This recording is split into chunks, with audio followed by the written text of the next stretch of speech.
Bonjour à tous, bienvenue à Sadéba.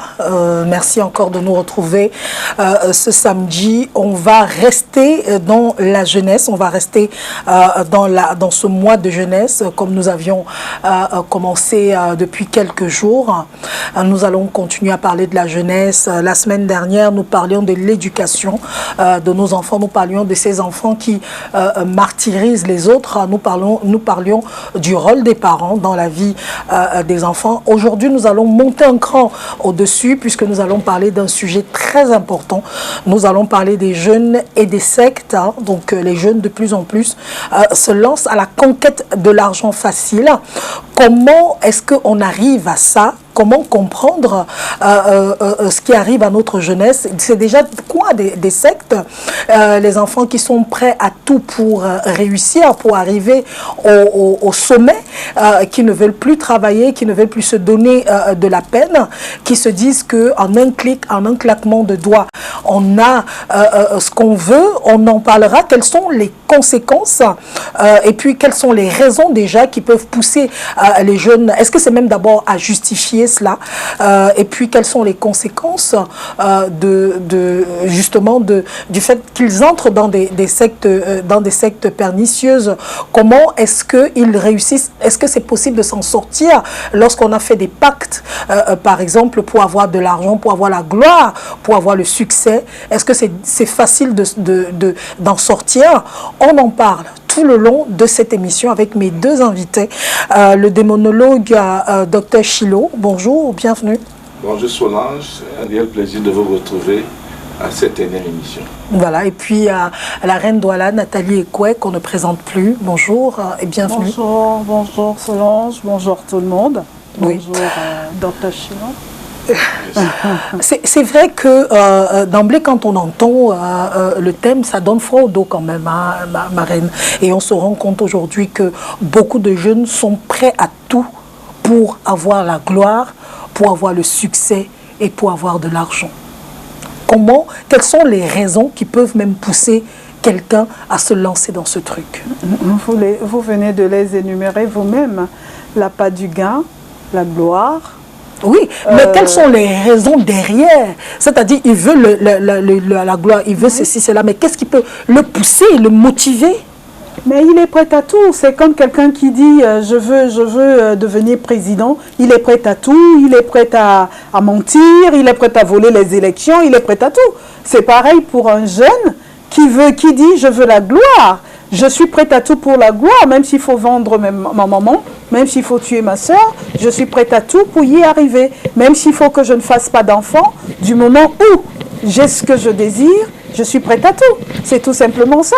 Ce qui motive le jeune aller à rechercher la gloire éphémère, ce que moi j'aime appeler la gloire éphémère, c'est parce que nous passons tous.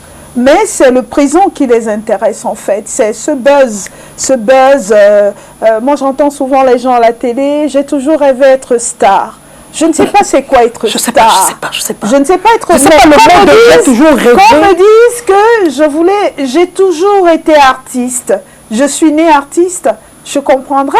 Mais moi, je ne sais pas pourquoi les gens, surtout dans la bouche des jeunes, hein, j'ai rêvé d'être star. C'est quoi une star? Et c'est quoi un artiste en fait? Parce qu'un artiste n'est pas forcément une star.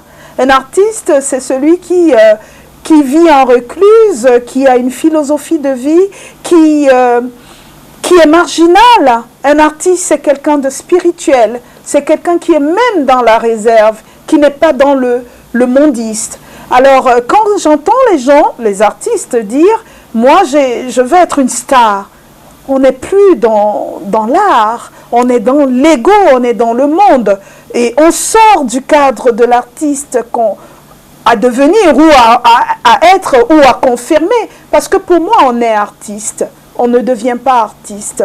L'artiste, dès le bas âge, on voit son enfant avec des goûts prononcés vers l'art. Il y en a ceux qui aiment la musique, il y en a ceux qui aiment l'écriture, il y en a ceux qui aiment le dessin, il y en a ceux qui... Vous voyez entre vos enfants celui qui est attiré vers l'art. Mais il y a certains, moi je les appelle soit les chanteurs, soit les écrivains, parce qu'il faut aussi savoir qui est artiste et qui n'est pas artiste. Le débat n'est pas dessus, mais c'est pour dire pourquoi il peut avoir ces dérives. Parce que quelqu'un qui est né ce qu'il est ne va pas à la recherche d'une vaine gloire. Quand tu es né artiste ou quand tu es né... tu es né ce que tu es, tu ne vas pas rechercher autre chose. Tu suis un cheminement qui est le tien et tu n'as pas besoin d'aller voir les marabouts. Parce que les sectes, ça dépend de ce qu'on entend par secte, moi. Je ne sais pas ce que vous mettez dans secte. Parce que... c'est pour ça que j'appelais ça secte pernicieuse. Oui, ce qui est dangereux pour le jeune, ce qui nous met en danger. Qu'est-ce qui met en danger? Parce qu'il faut savoir où ces gens vont et quelles sont leurs demandes et leurs attentes. Et on voit généralement que ça se retourne contre eux. Si j'ai bien compris de quoi il s'agit, ça se retourne automatiquement. C'est pour ça que j'ai dit tantôt une vaine gloire. Car à quoi nous sert finalement cette gloire si on ne peut pas en profiter? Elle est éphémère. J'en suis sûre. On peut faire le buzz pendant 1 an, 2 ans, 3 ans. Après, c'est patatrac. Parce qu'on est sorti. On est sorti de la ligne rouge, la ligne de démarcation qui est la nôtre, qui était celle où on devait rester. On a voulu plus. On veut être plus qu'un autre. On veut être... Ça dépend de l'échelle de graduation où on a voulu se mettre. Oui. Pour moi. Ah oui. Docteur Chilo, qu'est-ce que vous avez à dire justement par rapport à cela? Ce qui pousse les jeunes à aller dans les sectes. Bon, je crois que la première chose, c'est d'abord la maison. Parce qu'il ne faut pas perdre de vue l'émission qui est passée. Quand vous êtes dans une famille où, parce que tu as le bac et tu as la licence de maîtrise, ou bien maîtrisard, ton père te dit que voilà, tes égaux sont comme toi.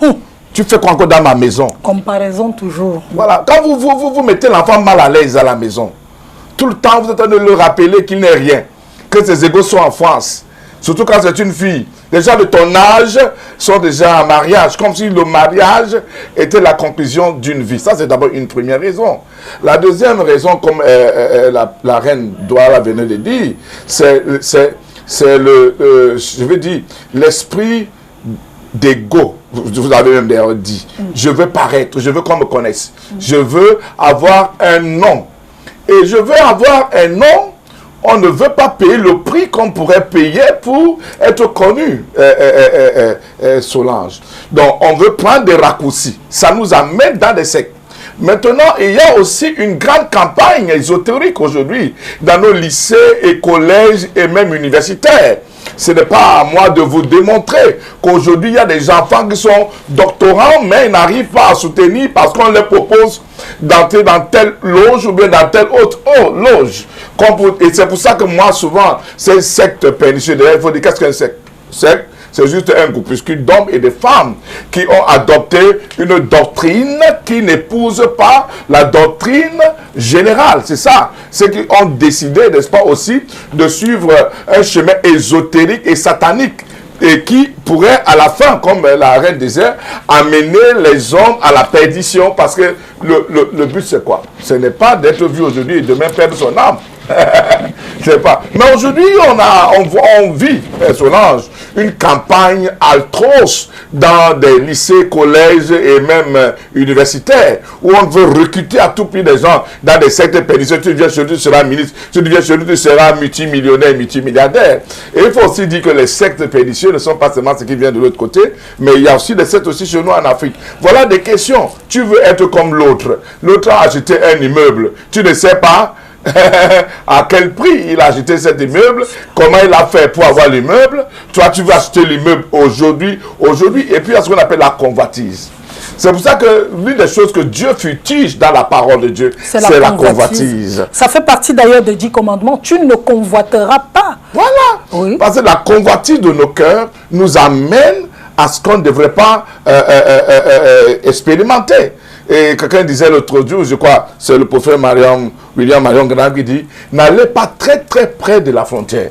Quand vous êtes très proche de la frontière, il peut vous arriver que vous pouvez... Vous traversez. Voilà. Ou bien que vous n'arrivez même pas à gérer la frontière. Et je vais terminer pour dire que, pour des raisons qui amènent les enfants au secte, c'est parce que aussi l'Afrique a perdu son école initiatique. Je ne parle pas de l'école initiatique ésotérique, il y en a, sectaire, il y en a. Mais je parle de l'école africaine, de l'identité africaine. Africain, on savait que je vais travailler, je vais me battre. Tu as pour toi, c'est bon, je te loue pour ce que tu as. Mais aujourd'hui... Mais c'est pas en Afrique qu'il y a plus de jalousie, c'est-à-dire quand on voit son frère avec un truc, on est fâché, pourquoi est-ce que je n'ai pas? C'est quand même étonnant que vous le dites, puisque quand on s'en va même dans les villages, on vous dit que ne parle pas trop fort, parce que si tu parles, le voisin apprend que tu as eu, on peut te tuer, on peut te faire la sorcellerie. Je pense que ça fait plutôt partie des habitudes africaines, de la jalousie. Non, c'est l'homme qui est comme ça. L'homme est comme ça en général, pas seulement l'Africain, mais plus en Afrique parce que notre ésotérisme, vous voulez, est plus penché dans le mauvais. Faire le mal, détruire, empêcher que les autres s'épanouissent. Mais moi, j'étais simplement dans une petite métaphore. Celle qui veut que si l'Africain était resté original, vous comprenez, nous serons... Parce que les sept pernicieuses, mais là, viennent d'où? Elles viennent plus de l'autre côté, hein. Oui.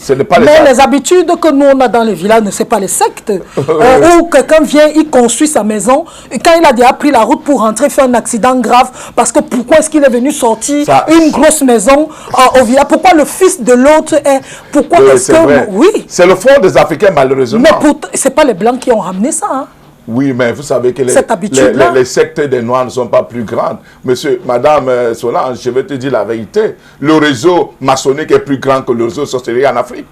Le réseau de la Rose-Croix en Afrique. D'ailleurs, ceux qui font tous les grands loges aujourd'hui, tu ne peux pas être président dans un pays africain si tu n'es pas franc-maçon ou bien machin appelé Rose-Croix, qui ne valent même rien dans ce qu'on appelle la sorcellerie même africaine. Je ne veux pas être entré dedans, parce que quand j'entre dedans, je sais que si tu étais là, tu devais bagarrer. J'étais en train de prendre un peu quelque part, un pasteur m'appelle, il me dit, ancien pasteur Chilo. Parce que je dis ici des choses, ils veulent que je reste biblique. Mais il faut être quand même, comment dire, la reine ne peut pas me dédier à cela. Il faut quand même être un peu intellectuel. Que aujourd'hui, que vous le vouliez ou pas, il y a une grande campagne qui excite. Et on voit que ce sont ces francs-maçons, ces rosicruciens, ces grands sectes qui viennent de l'autre côté, qui ont des gens qui roulent dans les grosses voitures. Et pourtant, spirituellement, ils ne valent pas toujours grandes choses. Ils ne valent pas. Mais ils ont un réseau fort. Et chez eux, il n'y a pas la jalousie. Parce que là-bas, on les enseigne le respect de l'autre. Mais chez nous, les Africains, avant que la reine intervienne là-dedans, même si c'est ce qu'on appelle l'école initiatique, école d'éducation, mais la vérité, c'est que chez nous, donc, on n'a pas appris. On n'a pas appris au noir. Moi, je connais Chimbamois. Je connais ce qui se passe sur Ngambetika. Que ce soit à Magba, que ce soit en Ngambetika, que ce soit en Tui, que ce soit à Yoko. Si tu construis une maison avec les tôles, on dit que c'est tes pieds qui vont entrer. Du coup, nous tous les Mbamois, on fuit le village. Et l'Ombam est tellement grand et tous ses fils sont hors du Mbam à cause de ce qu'on appelle la sorcellerie. Oui, mais est-ce que c'est une raison qui peut entraîner les jeunes donc à adhérer, à chercher l'argent avant le temps. Pas seulement à chercher l'argent, je voulais dire à chercher la vaine gloire. Est-ce que c'est tout ça qui peut justifier cela? Bon, je crois que les Africains entrent dans ces choses d'abord pour la protection, la plupart. C'est d'ici sur franc-maçon. Non, le thème d'aujourd'hui, c'est ces jeunes qui entrent pour l'argent et la gloire. On n'a pas parlé pour la protection. On a parlé des jeunes. Voilà. Ces jeunes, ces petits-enfants-là qui vont faire des choses parce que derrière, ils veulent la gloire, ils veulent l'argent. J'ai déjà donné quelques raisons. Oui. J'ai déjà donné quelques raisons. Je suis un peu embêtée. Je suis très embêtée par rapport à ce que Dr Chilo vient de dire. Pourquoi je suis embêtée? Un jour, un maître m'a dit, Afin de pouvoir parler d'une chose, il faut avoir la mesure, sinon la connaissance de cette chose, sinon il faut garder le silence. Je vais me permettre vraiment, avec toute humilité, de contredire Dr Chilo pour avoir flirté avec, à la recherche d'une réponse, pour comprendre, parce que moi, d'habitude, je ne suis pas la masse. Quand on dit des choses, j'aime les vérifier par moi-même et comprendre qu'est-ce qui peut animer. J'ai entendu Dr Chilo parler de deux choses, en les assimilant aux sectes. Si j'ai bien compris ce qu'il a dit, il a parlé de la franc-maçonnerie et la Rose-Croix. Je ne pourrais pas défendre la Rose-Croix, mais je peux dire, pour avoir une certaine connaissance, que la franc-maçonnerie et la Rose-Croix ne sont pas des sectes. C'est quoi déjà une secte? Avec une certitude, je vais y arriver et vous allez comprendre où je vais. Pour moi, une secte, c'est ce groupuscule, pour répondre avant de, puisque vous me coupez, une secte, c'est un groupuscule d'humains, plus ou moins grands, qui se réunissent pour une autre vision philosophique qu'ils ont eux-mêmes au sein de ce groupuscule élaboré et qui devient comme leur ligne de conduite pour parler facilement. C'est pour que les gens comprennent où je vais exactement. Et pourquoi je peux affirmer aujourd'hui à 13h dans une télévision que parce qu'on est beaucoup dans la confusion des choses. Pour moi, la franc-maçonnerie est une école, un ordre initiatique, philosophique, progressif. C'est pas une secte, c'est pas un groupe. Je vais vous répondre, vous me posez. Oui, j'étais en train d'apporter mon analyse par rapport à ce que Dr Chilo, vous allez trouver des réponses. La franc-maçonnerie, pour moi, je dis encore, est un ordre initiatique, philosophique, progressif. La franc-maçonnerie, on ne peut pas l'assimiler à une secte, car déjà, la franc-maçonnerie n'a pas un gourou. Une secte, il y a un gourou. La franc-maçonnerie, c'est ce groupe, cette vision philosophique qui porte l'humain vers le divin, la pensée philosophique qui les anime. Et la fraternité, la solidarité, porter l'humain vers l'excellence. Par exemple, nous avions affaire à un cordonnier. Il y a 10 000 cordonniers dehors dans la ville de Douala. Il y a un frère qui est cordonnier. On le pousse à l'excellence. Si je dis cordonnier et que celui-là appartient, c'est pour ça qu'on parle de lobby. Parce que c'est comme une maman. Une maman, vous avez vos enfants et vous avez les enfants de votre sœur. Si vous voulez donner du travail, le premier à qui vous allez penser, c'est votre enfant. C'est normal que la philosophie défendue par une confrérie des gens qui se sont trouvés, mais il n'y a pas de leadership que celui-ci doit écraser l'autre, le gourou, on doit tout donner. On entre difficilement dans la franc-maçonnerie. Je dis bien difficilement. Il faut être coopté, il faut être parrainé pour pouvoir appartenir à une loge maçonnique. Par celui qui est dedans à l'intérieur depuis un certain nombre d'années et qui vous parraine afin d'y accéder. Ouais, mais on sort. Bien sûr qu'il y a des maîtres maçonniques. On y en sort comme du vent. Il n'y a pas, on ne vous retient pas prisonnier, contrairement à une secte qui est facile. Il est facile d'entrer dans une secte, n'importe qui. Tu te lèves le matin, tu rentres. Mais pour y en sortir, c'est difficile. Des fois, on y laisse sa vie. Mais la franc-maçonnerie, tu rentres et tu en ressors. Si tu es rentré et tu as trouvé que, bon, ok, j'ai compris leur philosophie, ça ne me convient pas. Tu tu sors sans que tu aies des comptes à En tout cas, on va pas faire, on va pas faire la Rose-Croix ni la franc-maçonnerie à secte. Aujourd'hui le cours sur la franc-maçonnerie. Je viens d'ouvrir Google Express et tout ce que j'ai lu, on a dit que c'était une loge secrète. On a dit que ils sont comme Illuminatis, ils dirigent le monde. Oui. Je viens de regarder là. Voilà, donc ils ne font jamais leur réunion publiquement. Voilà, c'est pas public. C'est pas parce qu'il n'y a pas une école, c'est comme dans le Ngondo. C'est comme dans le Ngondo, on n'expose pas les connaissances ancestrales. Non, je dis que contrairement à l'église ou la mosquée qui est ouverte. L'église est dogmatique, donc c'est même, on peut même assimiler l'église à une secte. Parce qu'il y a des dogmes. Une secte est un groupuscule d'hommes et de femmes qui croient à une doctrine, vous comprenez, et qui se mettent en marge de la société générale pour l'appliquer. Que ce soit les francs-maçons, que ce soit les rosicruciens et d'autres sectes d'ailleurs, ont une doctrine qu'ils suivent. Je suis d'accord qu'à la franc-maçonnerie, il y a un grand poussé dans la fratrie. Ils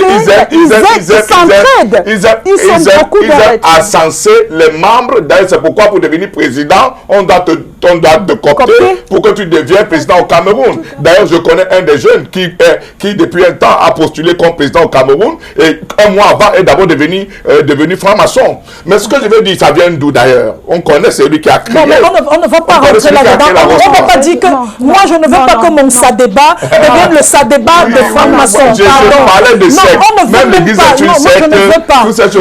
L'église n'est pas une secte parce que la porte de l'église n'est jamais fermée. Non, c'est une secte, mais pas pernicieuse. Oui, non, je veux dire, tout le monde peut entrer. Tout le monde peut entrer.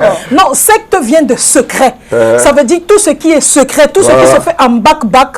L'église, sa porte est ouverte. Tout le monde peut entrer à l'église comme il veut. On ne ferme jamais. Il n'y a pas d'accès interdit à l'église. Or, pour l'église est dogmatique. Il n'y a pas... dogmatique n'a aucun rapport avec des dogmes. Si, Solange, tu ne peux pas le dire. Non, je dis, tu ne peux pas dire ça. Est-ce que vous pouvez me donner un seul lieu où on fait des réunions franc-maçonniques devant tout le monde ici, tout le monde connaît? Je dis, hein. Non, on ne connaît pas. Non, mais pourquoi tu veux connaître puisque tu n'appartiens à aucune frère? C'est pour ça que je dis, tu n'appartiens pas. Je ne veux pas l'être. Non, je sais, j'entends bien. Je suis en train de dire... c'est pas parce que je suis en train de dire une chose.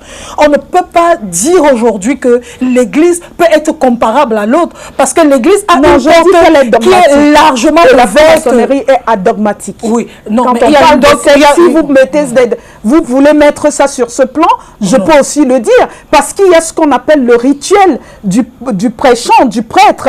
Dr Chilo sait de quoi je parle. Est-ce que tout le monde qui va à l'église est-ce qu'il connaît les rituels du prêtre, ce qui est en dessous? Parce que c'est tout un rituel. Comme dans Chilo. Parce que c'est pas ça, malheureusement. Il y a des choses, il y a des choses cachées dans l'église catholique. Non, l'église catholique, mais par exemple, moi je ne suis pas catholique, j'ai jamais été catholique, donc je ne sais pas. C'est un exemple que je donne. C'est comme chez les baptistes, c'est comme chez les protestants. Il y a ce qu'on appelle le rituel de la Sainte Seine.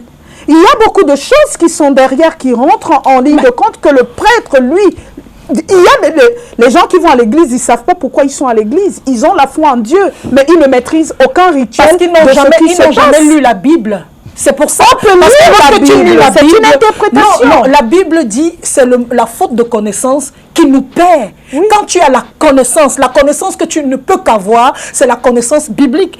Une fois que tu as la connaissance biblique, il y a des choses qui ne peuvent... Même si un prêtre fait des choses devant toi, tu vas dire que mon père, tu es en train de mentir. Les maçons et les autres aussi, leur base, c'est la Bible. Hein. Je tenais à le signaler. Ça m'étonnerait. Non, c'est la vérité. Oui, la base, c'est la Bible. Oui, ça m'étonnerait en tout cas. Non, ça ne doit pas t'étonner. Oui. Autant je prends ce que tu dis, parce que tu as ces connaissances, laisse-moi te le dire. La base du maçon, c'est le livre. Maintenant, nous sommes en train de parler, parce qu'on va dire ici que nous sommes en train de faire l'apologie des choses. Non, pas du tout. La question, pourquoi est-ce que les jeunes, aujourd'hui, sont attirés par l'argent facile? Pourquoi est-ce que les jeunes ne veulent plus travailler? Est-ce que c'est le chômage? Est-ce que parce que nous sommes en train de nous adresser à eux? C'est la semaine de la jeunesse. Oui. Ils sont des étudiants qui sont cooptés tous les jours à entrer dans des histoires, des choses bizarres, parce qu'il faut absolument qu'ils aient de l'argent, absolument il faut qu'ils aient la notoriété. Comment expliquer cela? Le problème commence au fait que quand tu as un diplôme, tu as une maîtrise, tu vas déposer c'est comment on dit, demande de recrutement. Oui, et tu es apte à ce poste. On te demande, parce que celui qui est derrière la tête franc-maçon te dit qui est ton parrain, qui t'a parrainé ici. Vous comprenez? Et ils sont donc obligés d'entrer dans ces choses. Je leur attaque et comprennent que celui qui parle un peu au supérieur de toutes les choses. Je ne veux plus qu'on parle de... Je voudrais expliquer, parce que ces sectes-là présentent toujours à nos jeunes comme si tu es avec nous, tu auras les voitures que les autres ont. Je vous dis, il y a beaucoup de jeunes qui viennent nous voir et dire, papa, si je veux aller dans ces choses, c'est parce que personne ne veut de moi. On me demande toujours qui te parraine. Et bon Dieu, nous les fils des paysans qui n'avons pas de parents à Douala et à Yaoundé, dont on n'a pas de travail, ça fait que ces enfants sont obligés d'aller dans toutes ces choses-là, tous ces sectes. Il n'y a pas que ce qu'on a cité, il y a beaucoup d'autres sectes. C'est ça qui attire la frustration des jeunes. Aujourd'hui, notre politique n'est pas trop axée sur le développement social de la jeunesse. Hein? Les jeunes n'ont plus d'espérance. Il faut qu'on se le dise avec moi, par exemple. Aujourd'hui, j'ai une cinquantaine d'années. Mais attends, j'ai perdu toute ma vie parce que on nous avait dit que nous devons attendre. On a retroussé nos mains. Et aujourd'hui, on est vieux. Il n'y a plus de concours pour les gens de mon âge. Et ça fait que, bon, quand 50 ans sonnent à votre porte, et vous n'avez pas la patience, vous faites comment? Les enfants vont se battre pour aller dans ces différents sectes. Donc, comme excuse, j'ai cité deux, mais c'était simplement un exemple. Il y a beaucoup de sectes, parce qu'il y a aussi des sectes africaines. Je vais vous dire, je suis à l'ouest. Je suis à l'ouest, et chez nous à l'ouest, il y a une tribu, quand l'enfant atteint il y a 30 ans, 35 ans, la maman voit que l'enfant n'a pas construit. L'enfant lui dit que, bon, si tu ne veux pas aller avec le porc, je suis là. Et puis, avec la maman, on peut se faire de l'argent. Il n'y a pas que des sectes ésotériques qui nous viennent de l'autre côté. Il y a aussi des sectes traditionnelles aussi qui existent. Mais je dis que les jeunes entrent dedans par frustration. Aussi, ce n'est pas seulement parce qu'ils ne sont pas patients, parce qu'ils ne sont pas bien éduqués, ou bien parce qu'ils ont... Non, c'est parce que la frustration est d'autant déborde aujourd'hui qu'on ne peut plus les contenir. Voilà. Et puis, nous avons aussi un autre problème. Et je crois que ce n'est pas la reine qui va me dire en ce moment. On nous présente toujours l'Europe, toujours les bonnes choses de l'autre côté. Et aujourd'hui, les enfants rêvent, ils veulent être comme là-bas. On ne présente pas l'Afrique aussi qui est bien. On ne fait que nous peindre toujours à mal. Et tout le monde veut entrer dans ça. C'est pour ça. C'est la tristesse aussi, parmi les raisons là, la frustration dont on est victime. Tout le temps de demander qui est ton parrain, qui est ton parrain. Comme si il faut toujours avoir un parrain dans ce milieu-là. Est-ce que je voudrais qu'on s'arrête un peu sur l'une des raisons que vous avez citées, la faute des parents qui poussent les enfants à rentrer dans des choses comme ça parce qu'ils sont toujours en train de dire, pourquoi à ton âge tu n'es pas encore marié, à ton âge tu n'as pas encore de terrain, à ton âge tu n'as pas encore si, regarde tes voisins, ils ont fait ça. Est-ce que quelque part ce ne sont pas les parents qui sont même responsables de la déchéance des enfants? Parce que votre enfant s'est levé pour aller chez un marabout, parce que pour moi c'est ça. Hein. Je ne vois pas, quand vous me parlez de sectes, déjà les sectes, un jeune enfant ne peut pas rentrer dans les sectes parce qu'il n'a pas l'âge de rentrer dans les sectes. Les sectes, c'est suivre un enseignement. Encore faut-il avoir les capacités et la maîtrise de ces livres-là. Donc pour moi, si vous me parlez de la jeunesse, je limite ces enfants, c'est leur mettre un gros mot en disant secte, parce que c'est des doctrines. Est-ce qu'ils ont la maîtrise pour apprendre ces doctrines? Allez chez un marabout aussi, c'est ça que vous me dites, des sectes, parce qu'il y a beaucoup de jeunes j'étais en train de dire, est-ce que ce ne sont pas les parents qui poussent finalement les enfants? Aller chez les marabouts? Non, à entrer dans des sectes. Je connais des jeunes, beaucoup de jeunes qui sont dans des sectes, vivre jeune et mourir. J'en connais. Vivre jeune et mourir, là, je ne vois pas un parent, je vais vous dire honnêtement, autant je suis dure avec les parents, je ne vois aucun parent ici-bas pousser son enfant à rentrer dans quelque chose de négatif, dans quelque chose de dangereux. Parce que pour moi, une secte pernicieuse, c'est quelque chose de dangereux. Ce n'est pas un parcours initiatique, c'est pas ça. On parle de sectes dangereux qui peuvent nuire non seulement sur le plan intellectuel, moral et physique, c'est-à-dire perdition. Je ne vois aucune maman, aucun papa demander à son enfant, va rentrer dans une secte. Non, on n'a pas dit que c'est les parents qui demandent. C'est-à-dire, tu as ta maman qui te dit tous les jours que regarde la voisine, elle est sortie d'ici. Oui, elle est partie, là voilà maintenant qui a conçu. Alors, à ce moment, utilise le terme inciter le jeune à l'incitation. Si le fait de dire à ton enfant, oui, parce que tu mets deux esprits en compétition, c'est ça, demander que ton enfant ressemble à l'enfant de voisin, c'est aussi ça, c'est la même chose, comme on parlait tantôt de prostitution. Quand tu incites ton enfant à être comme la fille de la voisine ou ton fils à être comme le basketteur ou le footballeur, parce qu'il y a eu un footballeur dans l'autre camp, sauf que on ne connaît pas le parcours de ce footballeur, ni du basketteur, ni de la fille qui a réussi sans aller à l'école. Elles sont rares, parce qu'elle a une voiture et une maison. Si pousser l'enfant dans ce truc-là fait que l'enfant va rentrer dans une secte, j'appuie encore pernicieuse, je dis, à ce moment-là, oui, pourquoi pas, mais seulement je ne vois pas une maman en train de dire, va rentrer dans quelque chose de dangereux. Non, elles ne savent pas. Il y a beaucoup de mamans ici dehors. Je termine au moins ma phrase. Donc, il n'y a aucun parent qui va dire, voilà cela, mais seulement, il y a des parents incitatifs qui poussent les enfants à poser certaines actes irréfléchi, c'est-à-dire, ok, le fils de l'autre, vous jouez ensemble au foot depuis au quartier, l'autre a percé, toi tu es là, ton foot, tu ne rapportes rien. Maintenant, l'enfant peut aller s'adresser à son copain. Comment as-tu fait pour réussir? Ok, l'entraîneur blanc qui est venu nous a proposé soit, il faut dire les choses clairement, il y en a qui sont passés par ce baptême de derrière. On le sait tous. C'est pas parce que moi je le dis qu'on va dire que la reine doit là dire un truc ou qui n'existe pas. Il y a des jeunes joueurs qui ont subi le viol consenti. Parce qu'à partir du moment où tu acceptes de donner ton postérieur pour une vaine gloire, qu'on m'excuse, on n'est plus dans le cadre de quelque chose qu'on t'a imposé. C'est un choix de vie. Un choix de vie qu'il faut assumer demain. On est dans ça. Parce que ces gens-là, après, c'est les mêmes qui crient. J'ai suivi une fois les Ivoiriens, les joueurs ivoiriens, dénoncer les joueurs camerounais. Bon, j'ai pas eu honte. Pourquoi j'ai pas eu honte? Parce que pour moi, j'ai dit, c'est aujourd'hui qu'on en parle. Mais il y a des jeunes, des entraîneurs qui prennent des jeunes ici, qui en font ce qu'ils veulent en Europe. Parce que ces jeunes veulent réussir, mais tous ne réussissent pas. C'est comme rentrer pour moi, je peux appeler ça une secte pernicieuse aussi. Mais bien sûr, ça fait partie de tout ça. Je peux assimiler ça à ça. Parce que ça se trouve dans le milieu de football. Oui. Dans le milieu artistique où je suis, j'y arrive. Il y a ceux qui veulent la gloire éphémère, ce que j'appelle la gloire éphémère. Ils sont là dehors. On voit ce qu'ils deviennent. Il y a des gens qui sont pressés. Il faut qu'on me connaisse, il faut que je sois ceci, je sois la seule au monde ou le seul au monde. Il n'y a que moi. Et pourtant, il y a la place pour tout le monde. Dans l'art, chacun a son registre. Ou même dans le makossa ou dans le mangambe, on peut faire le même makossa et ne pas avoir la même sensibilité. Ma sensibilité peut toucher Dr Chiro, la sensibilité de Solange Beyala touche Eric Ngando, la sensibilité de Is touche, voilà.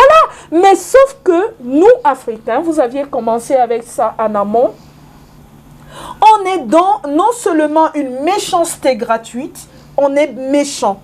Foncièrement méchant. Autant on perd la solidarité. Cette solidarité qui fait qu'en groupe, on devient fort. Je peux comprendre les gens qui recherchent le phénomène de groupe, qui rentrent dans ces groupuscules pour trouver une certaine force, parce qu'il y a qui ne peuvent pas évoluer seuls. Il y a ce qu'on appelle une recherche de spiritualité personnelle, une recherche de spiritualité, atteindre une philosophie de vie, mais on la retrouve dans un groupe. C'est comme les gens qui vont dans des églises. Tu peux croire ton Dieu à la maison et il y a d'autres qui vont te dire, tant que je ne suis pas allé à l'église, c'est comme si je n'étais pas en train de louer Dieu. Tous les dimanches, il faut que j'aille à l'église. Parce que la personne se sent imprégnée dans cette force de groupe, dans cette masse. C'est ça qui perd nos jeunes. Il y a des jeunes qui sont faibles, où les professeurs ont passé le temps à dire, toi tu es un bon à rien, tu ne seras jamais rien. Le gars est déjà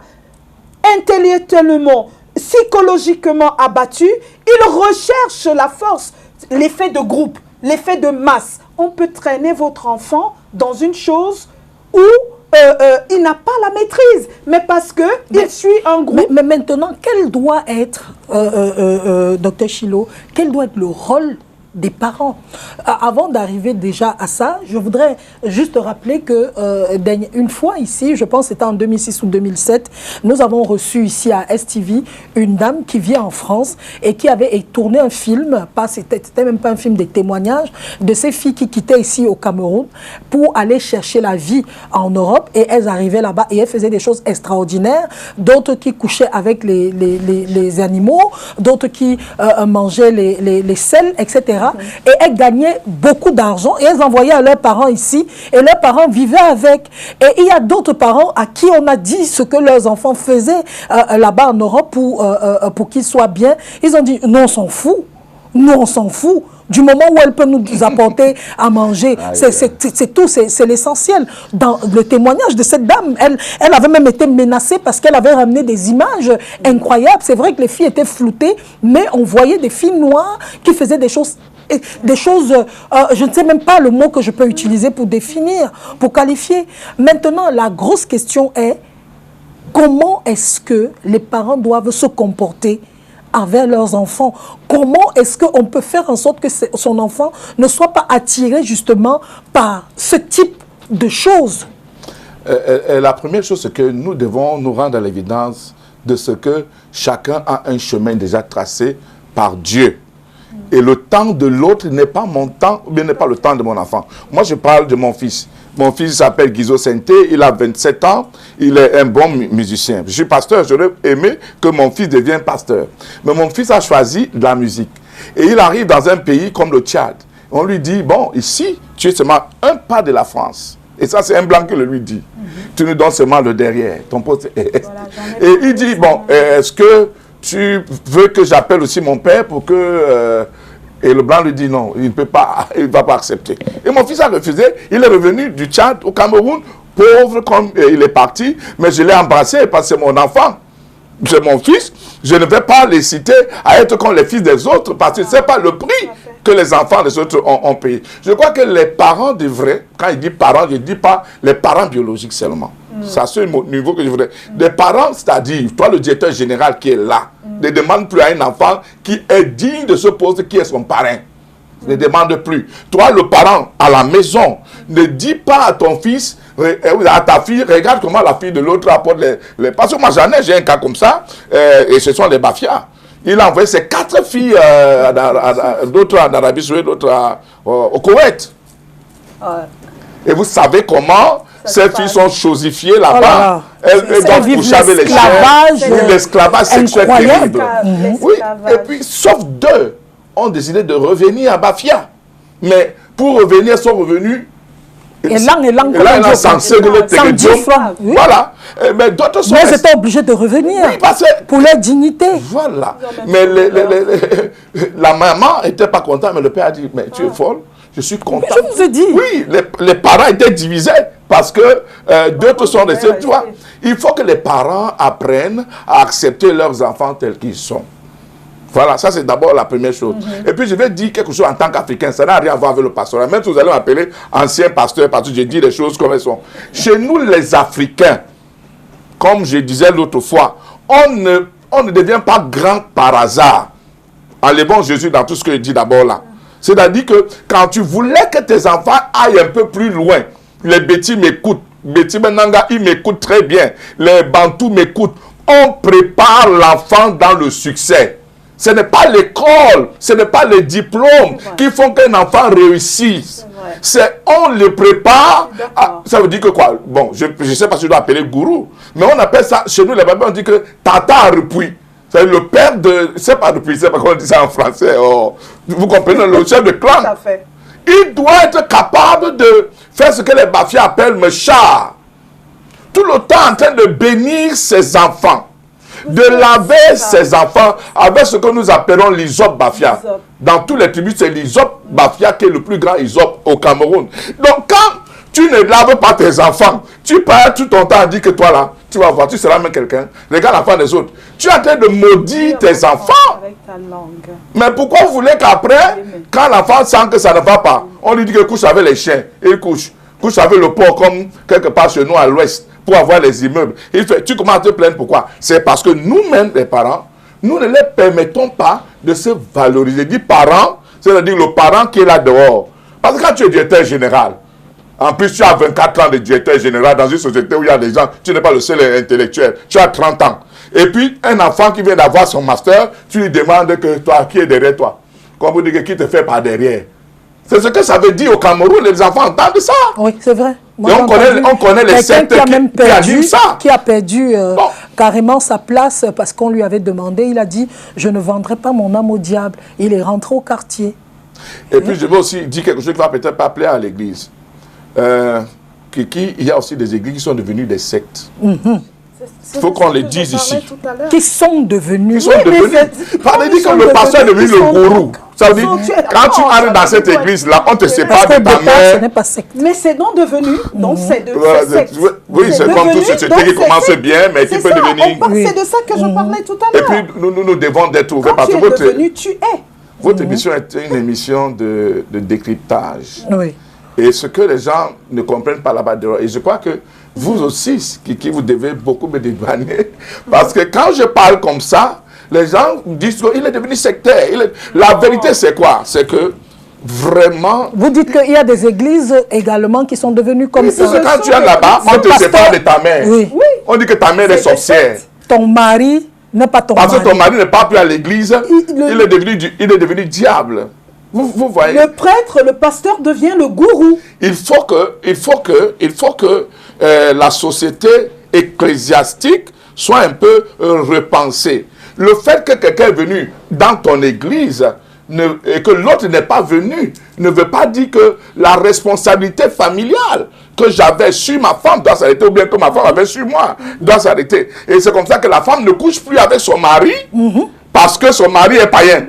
Et même le prêtre, le pasteur dit, ton mari est ceci. Et la Bible dit, je vais citer la Bible parce que dans tous les métiers, les Bibles galeuses. Voilà. Le fait qu'il y ait les Bibles galeuses ne fait pas que l'église soit plus que la femme. Non, pas du tout. Voilà. Mais la vérité, c'est quoi? Ce que je vais dire ici, c'est que le problème ici, c'est que la Bible dit que celui qui est incapable, ça le verset là, les pasteurs n'aiment pas parler. Celui qui est incapable de prendre soin des membres de sa famille est plus pire qu'un païen. Je connais des enfants qui sont bien payés, mais qui payent des dîmes dans l'église, oublient la famille. Oublient la maman qui a payé les cahiers pour qu'elle aille à l'église, à l'école, et travaille demain, pour que le pasteur vienne prendre les semences de buffle, semences de taureau, semences de ceci.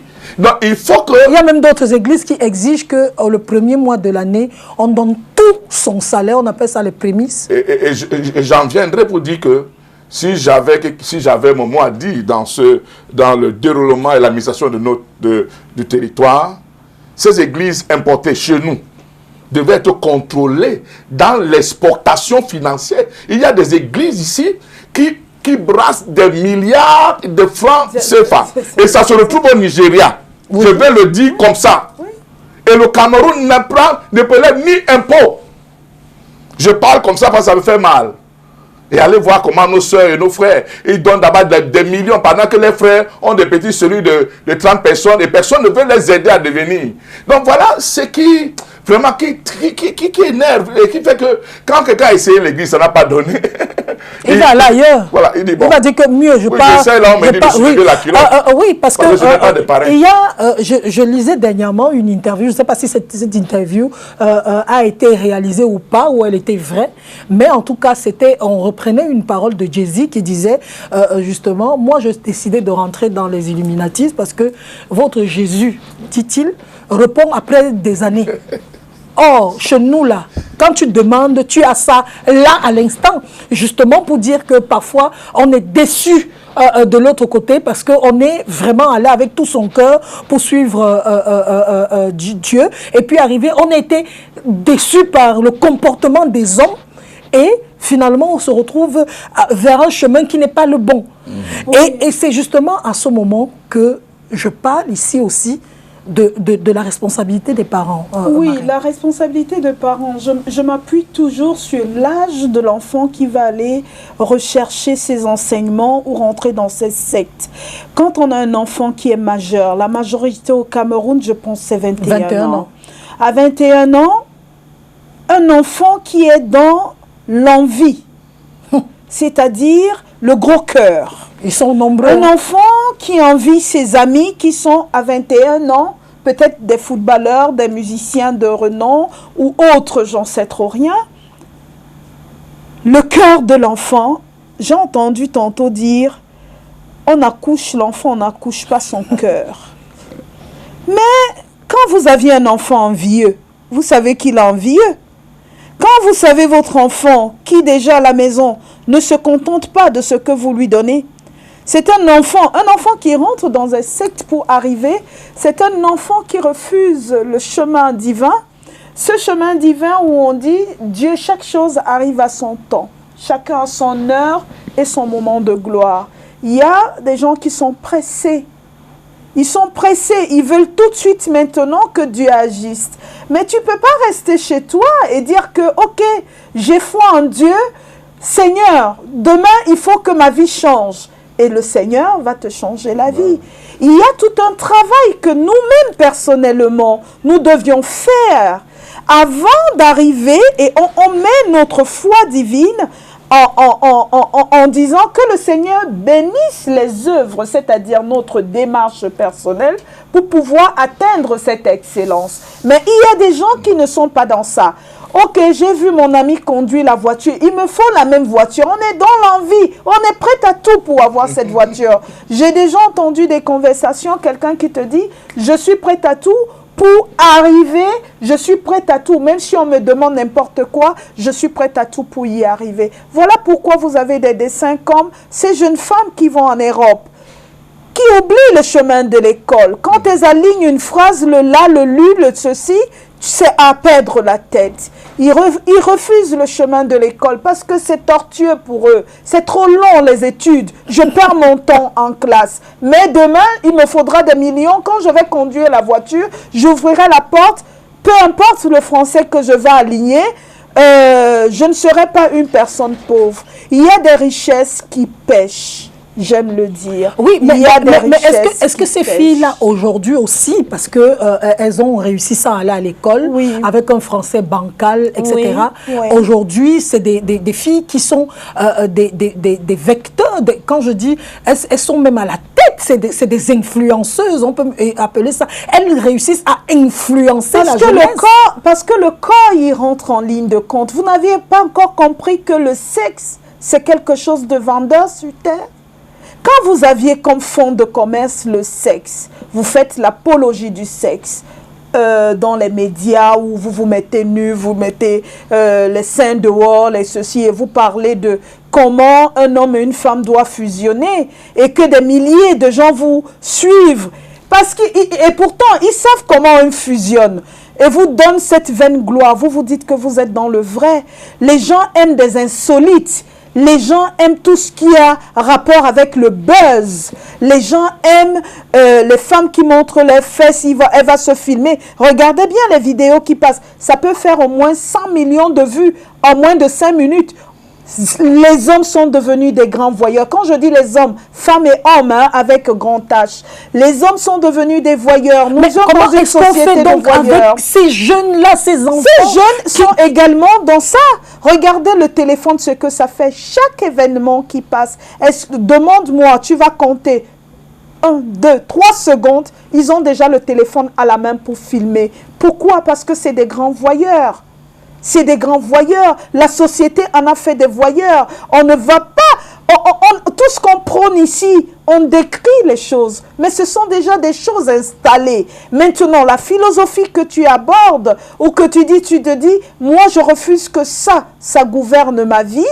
Tu es libre d'opter pour une philosophie confortable pour ton mental, confortable pour ta vision de la vie. C'est là où je dis, la liberté est très importante, mais elle peut être... je me rappelle au temps d'Aïdjo, on disait que on n'avait pas... Le Cameroun était dans un pays de brimade. Comment tu utilises ce terme? Dictature. Le plus grand dictateur, c'était au temps d'Aïdjo. On n'avait pas le droit de tousser. J'ai des fois des regains comme ça où je dis, mais si finalement, je vais choquer, hein, et si finalement l'homme noir, je précise, pourquoi je le dis, l'homme noir a été dressé par le colon avec le fouet. Regardez comment nos éminents dirigeants se comportent auprès de l'homme blanc, se complaisent du blanc, se complaisent du fouet. Je vais peut-être dire des choses qui vont blesser, qui vont heurter. Je me dis, la liberté est essentielle. Et cette liberté qu'on prône, nous ne l'appliquons pas déjà. Mais le problème, c'est que, est-ce que ce n'est pas plutôt devenu le libertinage? C'est-à-dire une liberté. C'est pour ça que je dis que l'homme noir n'est pas prêt pour la liberté. C'est difficile. Ce que je dis est incroyable. Parce que l'homme noir n'a pas une petite liberté. Ça devient comme un chien errant. Il extrapole. Ça va dans tous les sens. Il n'y a plus de maîtrise de soi. Il me souvient un moment qu'on m'a dit que j'étais dans un pays libre où on applique démocratie, où il y a des rigueurs. Mais pourquoi tout va en débandade, d'après vous? Parce que l'homme noir, le noir que je suis, la noire que tu es, ce que Dr Chilo est, quand on nous dit liberté, on croit que cela veut dire qu'on a le droit de faire n'importe quoi. Mais nous vivons dans une société avec des lois, une société qui régit des lois. L'homme noir, la démocratie n'a pas encore été bien assimilée. Absolument. Dans la tête de l'homme noir. Je vais lire quelques messages et puis passer la parole à Dr Chilo. Quelqu'un nous dit envie, jalousie, convoitise, paresse, facilité. Voilà ce qui pousse les gens, les gens, pas seulement les jeunes, à entrer dans des sectes. Les risques, c'est que tu ne vis plus pour toi. Tes faits et gestes sont contrôlés. Certains coins et des choses sont interdites. Plus moyen de dormir avec n'importe qui. N'importe comment, ta bouffe est contrôlée, maître du chantage du maître, à tout moment menace et multiples avertissements en cas de faux pas, au risque de vendre même toute ta famille. C'est le Rida Zanga qui nous donne ces raisons-là. Et c'est ça parce que j'ai par exemple le cas sous la main, une maman qui est venue me donner 500 000 avec tes 2 enfants et 2 téléphones Samsung X5. Je veux que tu leur donnes la force d'être les grands Zaguina. J'espère que vous connaissez ce qu'on appelle Zaguina ici à Douala. Non. Okay. Ceux qui peuvent prendre l'argent des Blancs à partir du téléphone. Ils te vendent l'illusion des masques ancestrales et puis tu lui donnes beaucoup d'argent. Et c'est ça donc qui est mauvais dans les... Si moi j'étais dans un gourou, j'accepterais ces 500 000 là, et je vais donc contrôler les enfants.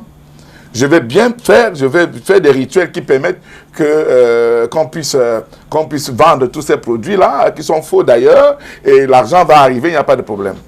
Parce qu'au-delà de tout ce qu'on dit à l'aéroport, il y a des appareils qui peuvent détecter, on connaît comment on peut faire. L'appareil n'est pas plus fort que l'esprit. Mais le problème, c'est que ces gens-là contrôlent votre vie.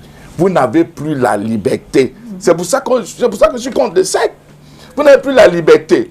Tu viens au bureau, tu sais que tu vas travailler parce que lui, il est ton maître, il est ton gourou, il te dit, viens d'abord me donner les fesses au bureau, et puis tu commences. Oui, ils le font. Yaoundé est là, ils savent, et ils écoutent certainement, ils sont dans les bureaux, il n'est pas encore 16 heures. Donc, il y a ça.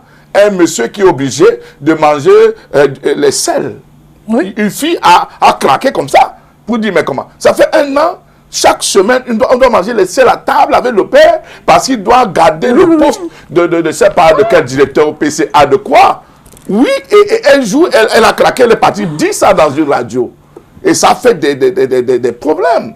Moi, je crois que les enfants doivent attendre le temps de Dieu. Ponda lobamonde et ponda. Le temps de Dieu, c'est le meilleur. Vous comprenez? Quand Dieu, et c'est ce que la Bible dit, que la bénédiction de l'Éternel est celle qui enrichit.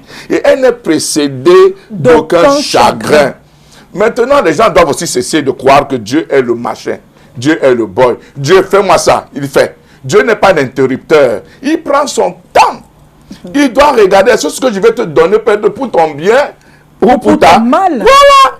Donc, mais les gars courent. C'est vrai qu'il y a des choses, des choses en arrière qui les amènent à aller là-dedans, mais qu'ils comprennent que... Mais tout est fait aujourd'hui, je suis obligé de vous le dire, Marraine Douala, Dr Chilo, tout est fait aujourd'hui pour que la jeunesse se perde. Bien sûr. Je dis tout est fait pour que la jeunesse se perde. Tout est attirant. La mode, les téléphones, les voitures, les marques. Je veux dire, quand tu ouvres ton téléphone et puis tu vois comment les femmes sont habillées, elles ont des marques. Je suis obligée, je peux citer Louis Vuitton, Gucci, Dior, des choses comme ça. Voilà. Je n'ai pas porté de marque. Voilà. Elle a un Gucci, quoi. T'as un sac de marque. Hein, des lunettes de marque. Donc, quand on voit ça, et c'est beau, et tu vois comment elle présente ça, les magasins, quelqu'un se filme, elle ouvre le carton de Hermès en publicité, elle sort le sac, on met le montant, on te dit qu'on est à 2300 €, parfois 5000 €, et tout. Oui, bien sûr. Un sac, il y a même 12 000 €, 12 500 €. Oui, voilà, le Jane Birkin. Oui, le croco, c'est dans les 12 500 €. À 36 000 €. Et tu vois comment elle ouvre ça. Quand elle ouvre son carton, elle ouvre ça comme si elle adorait Dieu. Tu vois, elle met ça là. Quand une jeune fille qui la follow regarde comme ça, elle se dit, à rêver, il me faut ça aussi. Il me faut ça. Il me faut ça. Je veux dire que tout est fait pour que les enfants aujourd'hui ne soient plus normaux. Vous voyez, tout le monde veut être star. Vous voyez les enfants qui font... Oui, voilà. Elles se font des photos. Tu vois, elles dansent comme une... Elles se prennent pour des arts. Elles sont entrées même dans l'esprit. Même les artistes ne sont même pas artistes comme eux. C'est vrai que c'est incroyable. Tout le monde a besoin de cette visibilité. Oui, cette visibilité. Est-ce que c'est facile aujourd'hui d'échapper à ça? Oui, c'est facile d'échapper à ça. C'est facile. C'est comme dans toute société, il y a des codes. C'est comme en famille, vous mettez des codes pour vos enfants.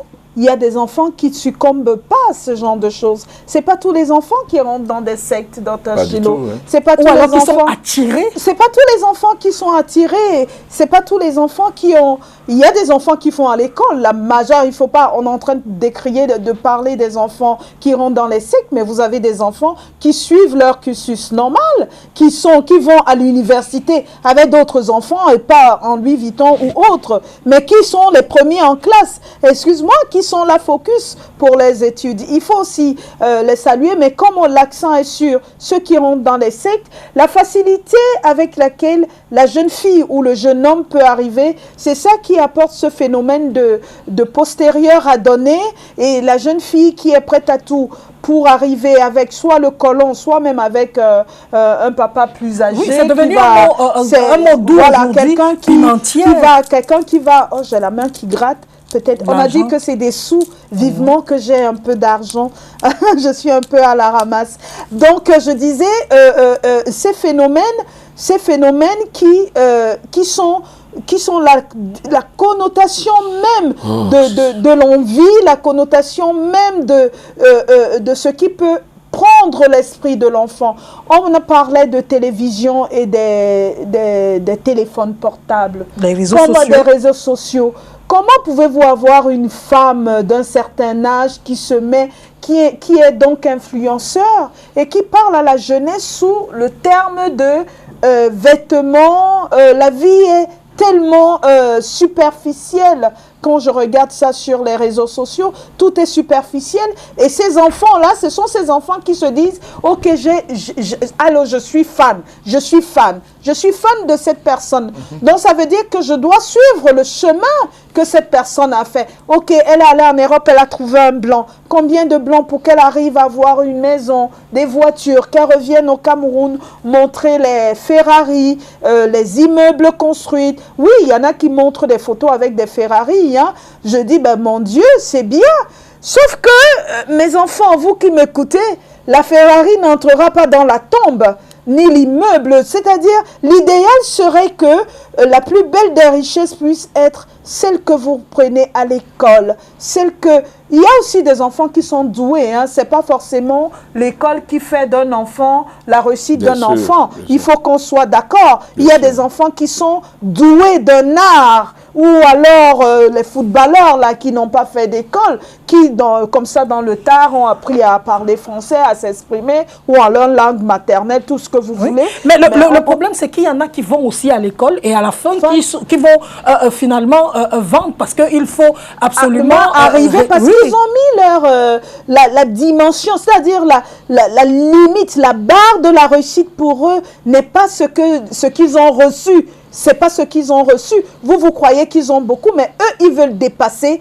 Je veux être plus star, peut-être que Droba, je ne sais pas, je dis des noms comme ça, ou Etofis, qui c'est les références. Roger Mila, hier, n'avait pas ce souci, parce qu'il n'avait peut-être pas encore de téléphone portable. Ces anciens joueurs, vous voyez ce que je veux dire? Roger Mila n'a jamais été, mais il a posé des actes peut-être même plus grands que Etofis, mais avouons qu'aujourd'hui, avec les téléphones, les ceci, le football est devenu autrement, on les paye autrement, donc voilà, ça devient des stars. Mais hier, c'était un métier ingrat, je peux dire. Tu portes le drapeau de ton pays, les artistes, moi je ne parlerai pas du droit d'auteur parce que c'est tellement confus dans la tête des artistes que c'est un casse-tête chinois pour les faire comprendre que c'est pas tout le monde qui a droit, c'est pas tout le monde qui peut parler de droit d'auteur parce que ça veut dire quelque chose, c'est un casse-tête pour rien. Donc il faut moi je les laisse, chacun comprend comme il veut comprendre, mais l'artiste vit en fonction de... Allô, bonsoir. Oui, bonjour. Allô, bonsoir. Bonjour, monsieur, nous vous écoutons. C'est Maslow depuis Dogbon. Nous vous écoutons depuis Dogbon. Bon, je passe le bonjour au monsieur du plateau et le bonjour à la dame aussi. Bonjour, monsieur. Bon, je voulais dire que moi, monsieur, je suis un jeune qui est tout vraiment tenté par ce phénomène dans les jours. Et cela vraiment a été un peu très dur pour moi parce que j'ai eu beaucoup à postuler dans de nombreuses entreprises où cela vraiment c'est également. Et là, j'ai perdu des grands postes, j'ai perdu des promotions dans ça. Oui. Oui. Alors, est-ce que vous regrettez d'avoir refusé ça? Alors? Est-ce que vous regrettez aujourd'hui? Est-ce que vous regrettez le fait d'avoir refusé de céder? Non, je ne regrette pas. J'ai des amis qui ont connu du succès dans ce truc, mais aujourd'hui, je ne regrette pas. J'ai le peu que pas avoir, je me contente de ça. Ouais. Wow. Bravo. Bravo, jeune homme. Bravo, parce que vous aviez le mérite de l'avouer, que vous aviez essayé. C'est pour ça que je parlais tantôt, on ne peut pas parler d'une chose qu'on n'a pas explorée. Vous êtes allé, vous aviez vu, et vous avez eu l'intelligence de dire « c'est pas pour moi, non, j'arrête ». C'est ça aussi la grandeur. Pour moi, je ne sais pas qui vous êtes, mon fils, mais vous êtes un grand monsieur. Savoir dire non quand on a essayé quelque chose et on a vu que ça ne nous convient pas, c'est la plus belle des grandeurs. Et comme vous ne regrettez pas, vous n'aviez même pas à regretter, bravo à vous, jeune homme. Voilà. Bravo. Moi, j'ai lu un livre d'un jeune monsieur qui s'appelle Emmanuel Elie. Je ne sais pas si vous avez lu ce livre-là, dont le titre était « Délivré de la puissance des ténèbres ». Ouais. C'était un jeune gars qui était frustré par la vie, un bon complexé, qui n'avait pas de moyens, qui était vraiment dans la pauvreté incroyable, orphelin. Et puis un jour, il a acheté un journal, et dans le journal, il a lu... on va d'abord prendre... Allô? Bonjour. Bonsoir, madame Solange. Bonsoir, comment vous appelez? Vous nous appelez d'où? J'appelle depuis Bonakwa, voilà. Oui, nous vous écoutons depuis Bonakwa. Ah oui, moi je m'appelle Patrick Ferdinand Moukouri. Oui, nous vous écoutons. Bon, tout ce que les deux personnes qui sont face à vous là sont en train de dire, c'est une réalité normale. Ça donne la chair. Parce que moi j'ai vécu une scène, je vais vous dire comment ça s'est passé. Sinon, j'ai un grand frère qui est à l'étranger. Il m'envoyait le vin rouge. Oui, et je recevais le vin rouge, je le vendais partout, à Douala-bas et tout. Et un jour, j'ai eu un monsieur qui me suivait, je louais le taxi. À un certain moment, le monsieur s'est garé devant mon taxi. Il m'a dit d'attendre. Il y a une réunion à l'hôtel quelque part là, que c'est pour les hommes d'affaires. Maman. Bon, j'ai demandé au monsieur que c'est quel genre de réunion. Le monsieur m'a donné une carte de visite. Et sur la carte, on avait écrit clé du succès. Oh, yeah. Avec le numéro de téléphone et tout ça, on avait rendez-vous à l'hôtel. Puis c'est une conférence des hommes d'affaires et tout ça. Le monsieur m'a expliqué que qu'est-ce que tu prétends faire? Tu ne vas rien dépenser à la réunion, tu donnes seulement ton nom, tu as le passeport, on te fait le passeport et tu as l'hébergement tout gratuit. Arrivé à la réunion, on doit me positionner quoi. Et là, on me demande qu'est-ce que tu veux faire? Tu donnes ton projet quoi. Directement, on te donne d'abord 20 000 euros. Hey. On met ça dans ton compte. Je demande à ce monsieur, qu'est-ce que je fais pour gagner les 20 000 euros? Le monsieur m'a dit, non, je suis ton parrain, on va te parrainer jusqu'à l'étranger et tout ça. Et j'ai dit au monsieur, il m'a donné le rendez-vous, était à 16 h. J'ai fui le rendez-vous. J'ai rescrivé le rendez-vous, je voulais dire. Et quand j'ai rescrivé le rendez-vous, le monsieur m'a appelé de 16 h jusqu'à 21 h. Et le lendemain, quand je revendais mes vins rouges, j'ai vu le monsieur à Douala-bas, le monsieur m'a vu, il a fui. Et quand le monsieur a fui, j'ai dit, ok, il n'y a pas de problème. J'avais un grand frère qui était un grand gendarme là, quelque part, dans une gendarmerie de la place. Il m'a donné 2 antigres. Et on a cherché le monsieur. Quand on a arrêté le monsieur, on l'a mené à la brigade. Arrivé à la brigade, le monsieur a tout dévoilé. Et qu'est-ce que le monsieur a dit? Le monsieur a dit que non, on lui demandait 3 personnes. Et parmi les 3 personnes, j'étais parmi. Je ne sais pas si vous comprenez. Et si j'acceptais, je devais me retrouver au village de si je savais. Hey. Donc, comme je n'ai rien, pas de charge et tout ça, je me suis arrêté là. Donc, je comprends ce que la dame et le monsieur disent. Donc, tout ce qu'ils disent là, c'est normal. Si tu moins d'erreurs comme ça, là, on t'amène. Donc, c'est ce que je voulais vous dire. Je leur dis merci pour le message que le couple en place envoie comme message aux jeunes de ne pas anticiper, de ne rien faire sans réfléchir. Donc, je vous dis merci. Merci également. Merci, voilà. au revoir, vous m'avez donné un sourire tellement vous racontez ça. Et ce qu'il est en train de dire, c'est super vrai, Dr Chilo. Surtout pour les hommes d'affaires, surtout pour ceux qui veulent faire le commerce, ils se retrouvent souvent dans des situations incroyables. Oui, ce qui est dommage, parce qu'aujourd'hui, il y a des gens, aujourd'hui, là dehors, qui font dans ce qu'on appelle le commerce médiénal. Le commerce des âmes, qui a existé d'ailleurs dans la Bible avant même que Jésus ne soit apparu sur la planète Terre, et qui, pour cela, ont besoin des âmes faibles.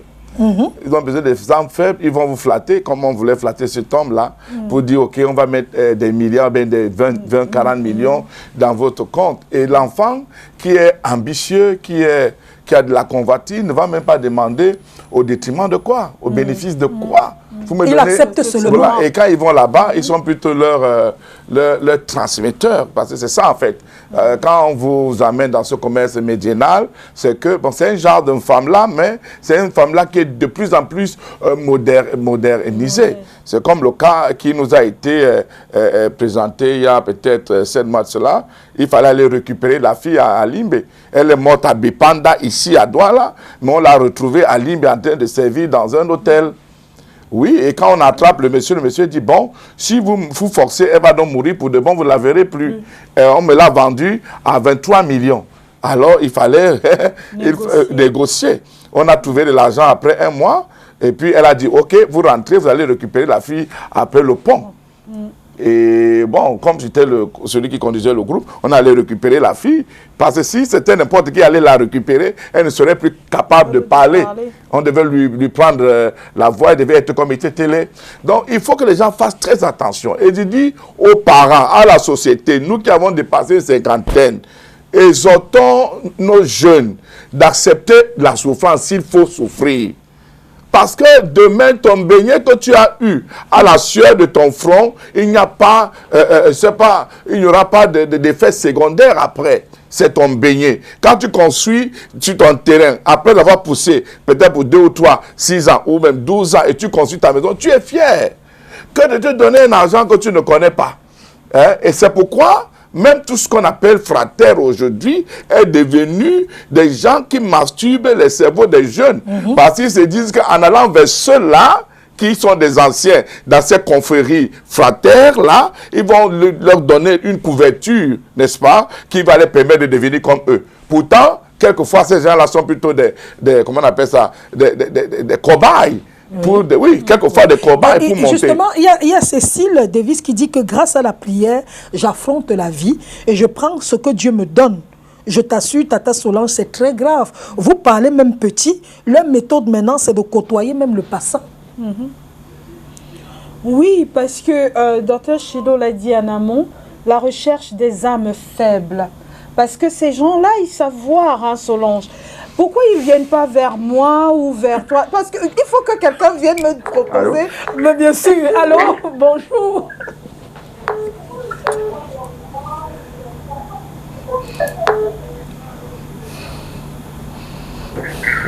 Oui, je vous écoute.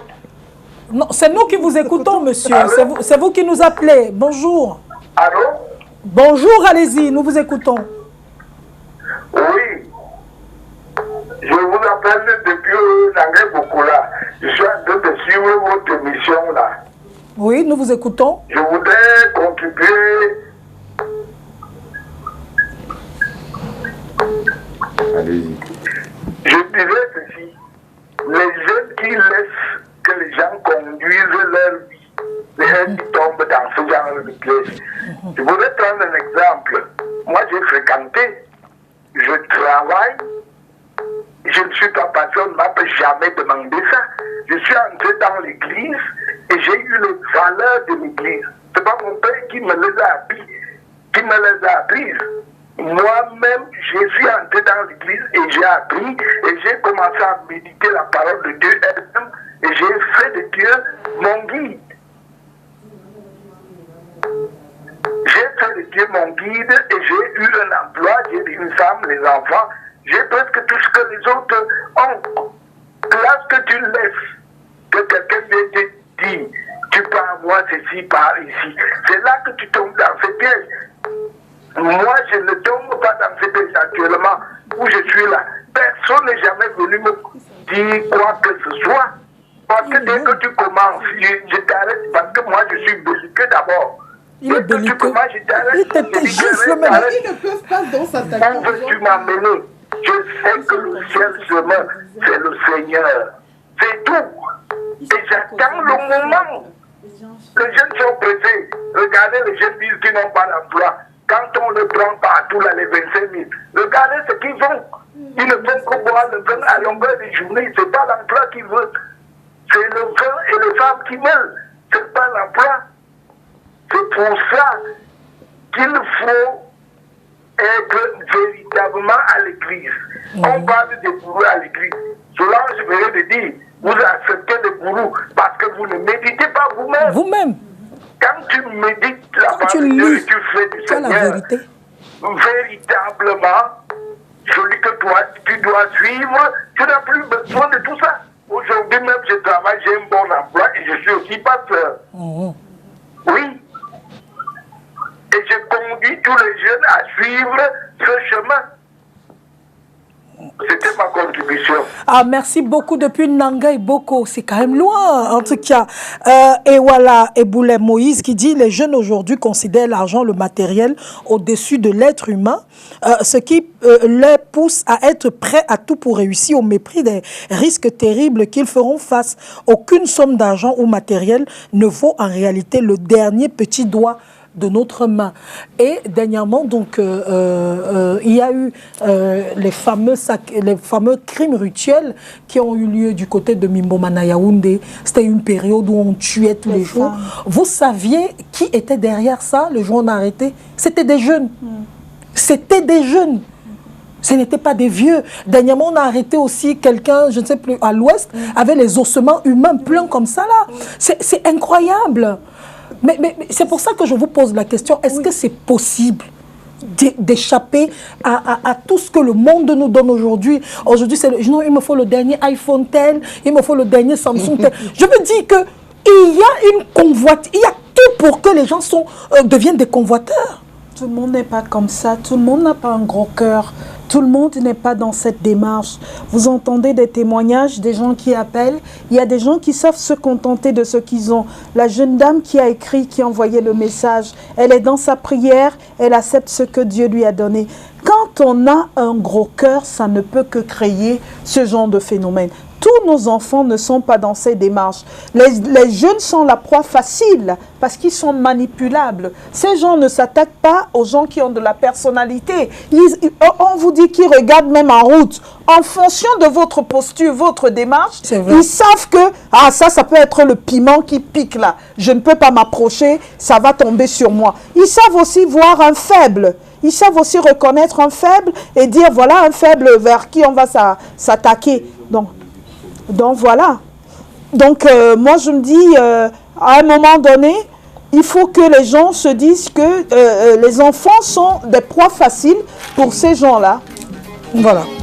Malheureusement, notre émission va tendre à sa fin, plutôt que d'habitude. Donc, un dernier mot, Dr Chilo, un mot à l'endroit des jeunes et des parents, rapidement. Je veux simplement exhorter les frères et sœurs, les parents, de compter sur Dieu. Chacun a son étoile et chacun a son temps devant Dieu. Ne forçons pas pour brûler, n'est-ce pas, les étapes. Et nous savons que tout raccourci, quelquefois, a des grands prix à payer. Et je souhaiterais pas que nous de jeunesse se mettent dans ce cataclysme-là.